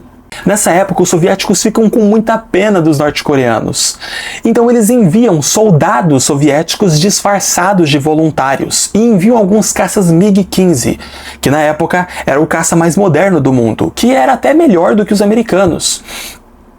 E assim, para ajudar os norte-coreanos mesmo, porque a situação estava insustentável. Entretanto, a Força Aérea Americana vem com muita força e eles disponibilizam muitas aeronaves. Em poucos meses, toda a Força Aérea norte-coreana seria destruída, inclusive os famosos e modernos caças MiG-15. Na época, a União Soviética ficou com medo de enviar mais soldados e a situação eclodisse para a Terceira Guerra. Ataques, sobretudo os ataques aéreos americanos contra a Coreia do Norte, são tão densos e tão fortes que logo mais eles não teriam mais onde atacar. Não havia mais força aérea. Estavam livres para fazerem o que quisessem. Então assim, iriam começar a destruir cidades, iriam destruir casas, prédios, tudo. Iriam atirar em animais, iriam destruir represas e diques, iriam causar inundações e destruir partes da agricultura do país, o que é crime de guerra porque isso causa fome. E eu não sei se você sabe, mas não é aceitável morrer de fome em uma guerra. E nessa época, os Estados Unidos cometem um grande acerto para eles, só que na hora errada. Eles matam um jovem, um voluntário chinês chamado Mao Anying. E quem era Mao Anying? Bom, ele era basicamente um dos filhos de Mao Zedong, que é o líder da China. Na época, a notícia de sua morte é censurada, o governo chinês iria publicar meses depois, porque acreditava que a morte do filho do líder poderia desamparar o exército chinês. E para os americanos, aquilo foi um grande acerto, só que na hora errada. Um grande acerto porque mataram um dos filhos dos seus inimigos, né, que era o líder chinês, só que na hora errada, porque eles ficaram com muito medo de que a China retaliasse eles pela morte do filho do líder. E se isso acontecesse, eles teriam que atacar a China e a Terceira Guerra Mundial iria começar, porque os soviéticos não iam deixar a China lutar sozinho. Só que, para a sorte de todos os envolvidos, a China viu a morte do filho do líder como a morte de mais um soldado. E como é que ele morreu? Bom, a versão chinesa, e provavelmente a verdadeira, é de que Mao Anying participava de um batalhão como qualquer outro e teve suas transmissões de rádio interceptadas por batalhões americanos. E isso por si só revelou sua posição, fazendo com que caças americanos bombardeassem e matassem todos. Essa é a versão chinesa. A versão americana, que é também a mais debochada e muito provavelmente mentira, porque é extremamente engraçada e fora da realidade, consta que Mao Anying teria feito fumaça ao tentar fazer arroz frito com ovo, e isso por si só teria feito fumaça e, enfim, teria chamado a atenção dos caças e causado a morte de todo um batalhão. E isso por si só virou piada dos Estados Unidos na época contra a China, que foi a piada do arroz com ovo frito. E isso provavelmente é mentira. Por que que é mentira? Porque quando a gente estuda sobre quem era Mao Anying, a gente vê que isso não bate com o currículo do cara. O mesmo estudou na Rússia soviética, estudou russo, teve treinamento militar de ponta, lutou ao lado do Exército Vermelho, fez parte de campanhas de libertação na Polônia e na Alemanha. Então, assim, nada que constasse que Mao Anying fosse descuidado a ponto de cometer um bagulho desse. Mesmo assim, os americanos continuaram com a sua versão mentirosa, certo? Fazendo com que todos os Estados Unidos debochassem da China. E essa piada do arroz com ovo frito, ela não é lembrada hoje em dia, mas na época, assim, os americanos usaram e abusaram dela. Atualmente, Mao Anying está enterrado em Pyongyang, na Coreia do Norte, no cemitério para os heróis do Exército Voluntário do Povo Chinês. Capítulo 12. Os bombardeios americanos. Agora veja que curioso, os americanos disseram, depois da Guerra da Coreia, que usaram sobretudo bombas de precisão em sua frota aérea. Só que essas bombas de precisão eram bem precisas, já que na maioria das vezes matavam civis. E como matavam civis? Gente, chegou o tempo em que todas as cidades da Coreia do Norte, estavam destruídas. Pyongyang, a capital da Coreia do Norte, perde 75% de todas as suas construções. Já a cidade de Sinaju e Kunudong são totalmente destroçadas. Já a cidade de Sariwon teve a estimativa de 95% de destruição. A cidade de Hwangju teve uma estimativa de 97% de destruição. O país todo estava destroçado. Nessa época, gente, nós temos o maior fluxo de soldados do sul indo para o norte, porque estavam vendo toda a destruição que estavam fazendo, estavam vendo que milhões de civis no norte coreano estavam sendo assassinados por nada. E claro, nós temos registros também de norte-coreanos trocando de lado indo para o sul, mas o oposto ocorreu com muito mais intensidade. E adivinha, isso é parte de uma história que vocês nunca vão ver os americanos contando.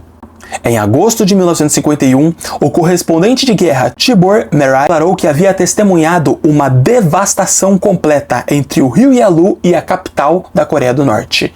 Ele disse: "Não havia mais cidades da Coreia do Norte", e continuou: "Minha impressão é que estou viajando para a Lua, porque só havia devastação." O cara comparou a Coreia do Norte com a Lua. Olha o nível! Não tinha mais nada. E adivinha? Os ataques não param.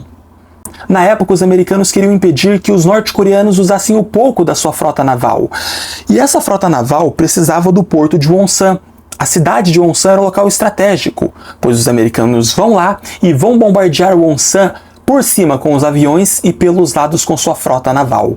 E vão destruir toda a cidade. E muito pior do que isso, eles impõem um bloqueio na cidade. impedindo com que civis saíssem. Isso por si só mata milhares de norte-coreanos de fome. Um crime de guerra que, assim, só foi admitido anos depois. É muito pior. Fica muito, muito pior. Porque os americanos vão lá em Wonsan, tiram fotos de pessoas que morreram por fome e divulgariam mais tarde como as vítimas das políticas comunistas, dando a entender de que o comunismo matava as pessoas de fome. Sendo que foram eles que causaram a fome nessas pessoas. Adivinha? A ONU não fez nada, nenhum país fez nada. Ninguém sancionou os Estados Unidos, ninguém penalizou eles, nada, gente, ninguém foi responsabilizado. Agora, os poucos sobreviventes de Wonsan basicamente iriam viver em túneis ou em buracos, porque viver em casas ou em prédios era pedir para morrer, porque tudo estava sendo demolido.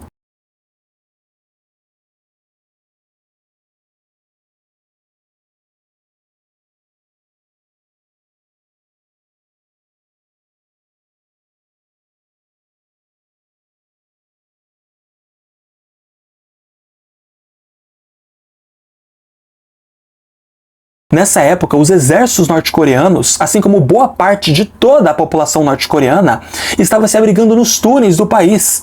Túneis que, inclusive, existem até hoje e ainda estão ativos por causa de uma nova guerra. Nesses túneis, toda a vida seria refeita. Nesses túneis haveriam, então, hospitais, escolas e alojamentos para as pessoas. Na época, a Força Aérea Americana é tão implacável que eles bombardeiam tudo, até mesmo os centros médicos da Cruz Vermelha, que se tivessem algum voluntário americano, ia virar pó. E no meio da guerra, tanto a União Soviética quanto a Coreia do Norte iriam acusar os Estados Unidos de usarem armas biológicas e armas químicas. E na época isso foi investigado, mas não deu em nada. E os americanos reagiram que isso era parte de uma propaganda para manchar a imagem dos americanos. Sangue de um povo dividido. A terra tremeu quando a primeira bomba caiu, o céu ficou tão vermelho que parecia febril. O amanhecer rompeu em fogo sobre a terra dividida, o sonho de uma paz breve virou memória esquecida.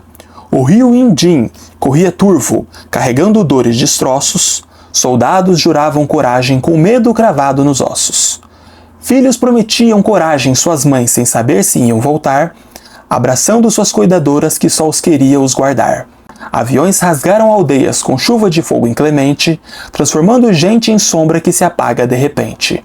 Famílias gritavam nomes que jamais seriam ouvidos, pernas esmagadas, braços queimados e rostos partidos. As ruas viraram túmulos sob o peso do metal, crânios rachados brilhavam num brilho infernal. Mulheres corriam com seus filhos mortos no colo, sangue escorrendo nas pernas num trágico solo. A artilharia rasgava tripas como se fossem papel, corpos voam torto presos ao próprio céu. No branco infinito, cadáveres viraram estátuas sem cor, um exército de gelo se rendendo à morte sem calor. E quando o armistício chegou, sem vitória verdadeira, ficou a ferida aberta profunda em terra inteira. E ainda hoje, entre sombra e esperança se acende devagar, que a Coreia enfim reunida volte um dia a se abraçar. Atualmente, a Coreia do Norte investe pesado em sua frota aérea, basicamente um resultado de um trauma que eles tiveram com a Guerra da Coreia. Atualmente tem tantas bombas, mas tantas bombas americanas em solo norte-coreano, que muitas não foram desativadas. E hoje as crianças norte-coreanas são ensinadas em escolas a como lidarem com essas bombas para que elas não causem explosões ou acidentes. Entre 1951 e 1953 houveram negociações de paz. E o mais interessante aqui é quem faz essas negociações. Não era a Coreia do Norte e a Coreia do Sul pela paz. Não, era a Coreia do Norte e os Estados Unidos. Não faz sentido, né? Mas isso mostra pra gente que tipo de guerra que é essa no final das contas. Isso revela pra gente quem são os verdadeiros lados desta guerra. Na época, o Syngman Rhee, o presidente sul-coreano, não queria nenhum acordo de paz com os norte-coreanos. Mas a sua opinião pouco importava, porque o governo americano e o norte-coreano queria a paz. E por quê? O que explicou o fim da guerra foram, primeiro, o cansaço das duas partes. Já nessa época, a guerra não avançava para nenhum lado e nem para o outro. Ficava só ali no paralelo 38. Ou seja, não havia ganho, ninguém avançava. 2. O novo presidente Dwight Eisenhower considera a Guerra da Coreia uma perca de tempo. Ao ver dele, a Guerra da Coreia não era tão interessante assim, e haviam guerras mais importantes para os americanos participarem. 3. O povo norte-americano começa a se revoltar, porque boa parte dos impostos do povo está sendo usado para uma guerra. 4. Em 1953, o Joseph Stalin morre, e o novo governo da União Soviética também não tinha interesse mais na Guerra da Coreia. E 5. Como a União Soviética sai, ela obriga a China a sair, já que a China não pode, sem uma força aérea para ajudar ela. Em 27 de julho de 1953, os norte-coreanos propõem um armistício, uma espécie de pausa temporária na guerra. E os Estados Unidos aceitam. Na prática, a guerra nunca terminou, ela só está numa espécie de grande cessar-fogo. E a maior parte dos livros de história hoje, pelo menos aqui no Ocidente, vão terminar a história da Guerra da Coreia dizendo que ninguém venceu. Mas, gente, no final da guerra, um general norte-coreano disse algo muito importante que mudou a percepção de vitória, pelo menos para a maior parte do mundo que acompanhava esta guerra. Ele disse: se um gato e um tigre lutam e o gato sai vivo, o gato venceu a guerra. E isso faz todo sentido. O gato aqui é com certeza um norte-coreano que é muito frágil e ele foi capaz de resistir às pressões e à violência do exército mais poderoso do mundo. Com certeza podem se considerar vitoriosos. Na época, os Estados Unidos terminam isso e são vistos como otários pelo resto do mundo. Porque eles são o exército mais poderoso do mundo, têm as melhores armas, as melhores táticas, na época estavam desenvolvendo os melhores aviões, investiram 30 bilhões de dólares. E nem assim foram capazes de vencer a guerra contra o pequeno e frágil exército norte-coreano. De todo, o 27 de julho é comemorado como o Dia da Vitória na Coreia do Norte, que é basicamente a data mais importante do país, depois, é claro, da data de fundação do país. O armistício aceito garante que toda e qualquer hostilidade das Coreias sejam resolvidas da forma mais pacífica possível. Isso, é claro, até que haja finalmente um acordo de paz. Conforme os anos foram se passando, o paralelo 38 foi se tornando maior. Os dois exércitos recuaram 2 quilômetros de distância, para não causar uma guerra. Atualmente, há então uma distância de 4 quilômetros entre os dois exércitos. E há ali a chamada Zona Desmilitarizada, que oficialmente deve ser mantida até que a paz finalmente chegue. E como é que ficou a situação no pós-guerra? Bom, tanto a Coreia do Sul quanto a Coreia do Norte recebeu ajuda financeira. A Coreia do Sul dos Estados Unidos e o Norte da União Soviética. Mas há aqui uma grande diferença. A União Soviética só deu dinheiro para o Norte se reconstruir. E nem deu tanto dinheiro assim, eles só conseguiram fazer o extremo necessário, entende? O Norte teria que se virar sozinho.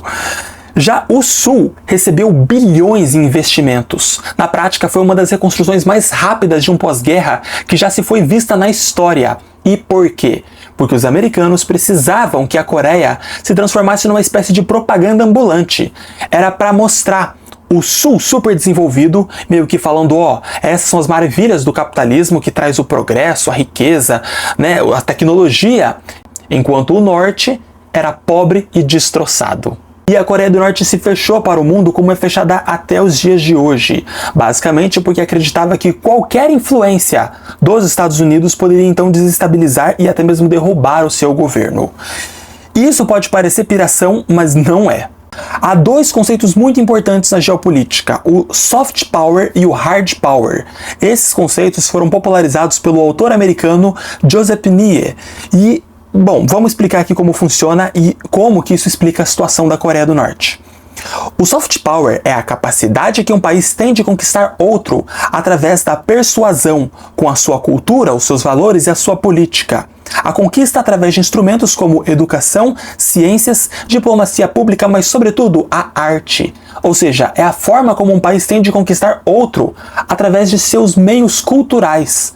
O principal meio de soft power hoje dos Estados Unidos, que eles emplacam em todo o planeta, é Hollywood. São os filmes americanos, que falam tão bem dos Estados Unidos, A terra da liberdade, a terra da conquista, a terra prometida, o lugar onde os sonhos acontecem. E pior, as propagandas militares. Gente, se você abrir um filme hoje que tenha guerra, você vai ver as forças americanas fazendo propaganda. Esse por si só é o soft power. Ele é o mais sutil, mas ele é o mais feito. E o hard power é A força bruta, é os tanques, os aviões, é todo o poderio militar, né, as armas da guerra, mas é também as sanções econômicas. Atualmente, consumir qualquer tipo de material norte-americano, como filmes, músicas, HQs, séries, é um crime e você pode ser e provavelmente vai ser preso se for encontrado consumindo. Kim Il-sung é hoje considerado como o grande líder da Coreia do Norte.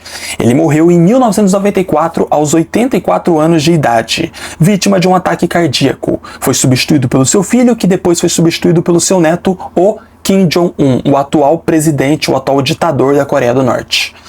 Sim, o país é governado pela mesma família há 75 anos. Já o Syngman Rhee saiu do poder em 26 de abril de 1960, pressionados pela Revolução de Abril, uma revolução popular estudantil que basicamente derrubou o seu governo autocrático. Na época, Syngman Rhee era acusado de corrupção e fraude eleitoral, e depois foi comprovado que ele realmente tentou fraudar as eleições. Foi exilado nos Estados Unidos e viveu lá até o fim de sua vida.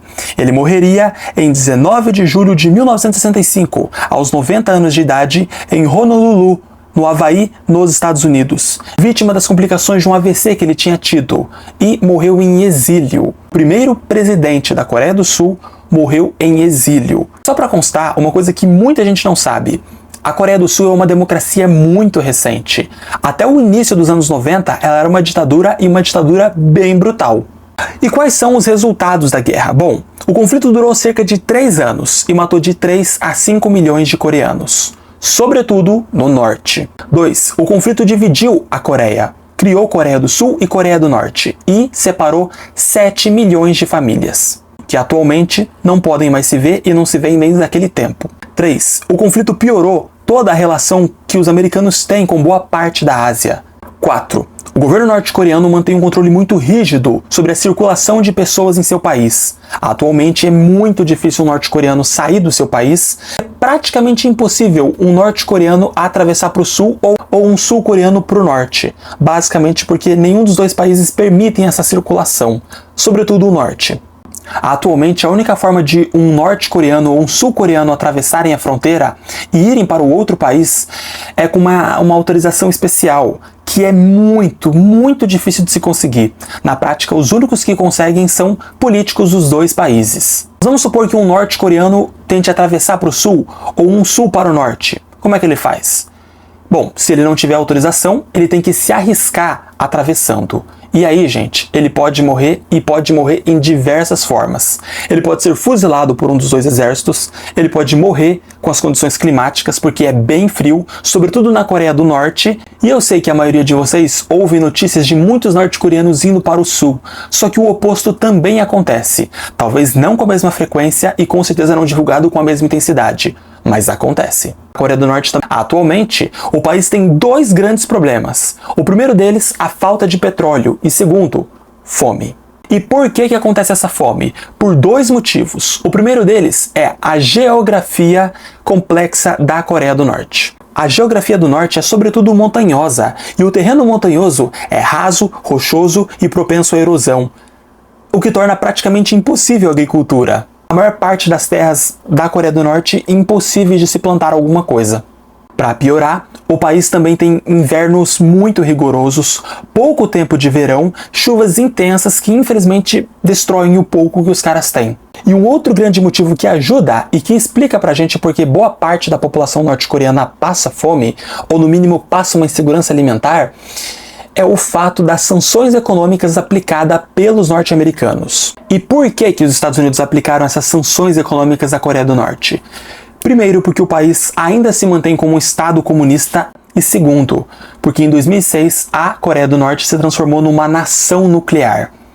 E nações nucleares, assim, o papo muda, né? Tem que ter muito cuidado. Por si só, obrigou com que a Coreia do Norte adotasse políticas de autossuficiência na marra. Atualmente o país tenta ser autossuficiente em tudo o que eles precisam e infelizmente fracassam miseravelmente, porque o país não tem o que precisa e nem chega perto disso. Eles são muito dependentes da China, e são dependentes não apenas na questão de acesso à comida, mas também foram muito dependentes recentemente na crise de Covid-19. Enfim, esse foi o vídeo de hoje, eu espero que vocês tenham curtido e que tenham gostado. Se foi o caso, deixem o like, compartilhe e se inscreva. Esse foi o vídeo de hoje, galera. É nóis e fui!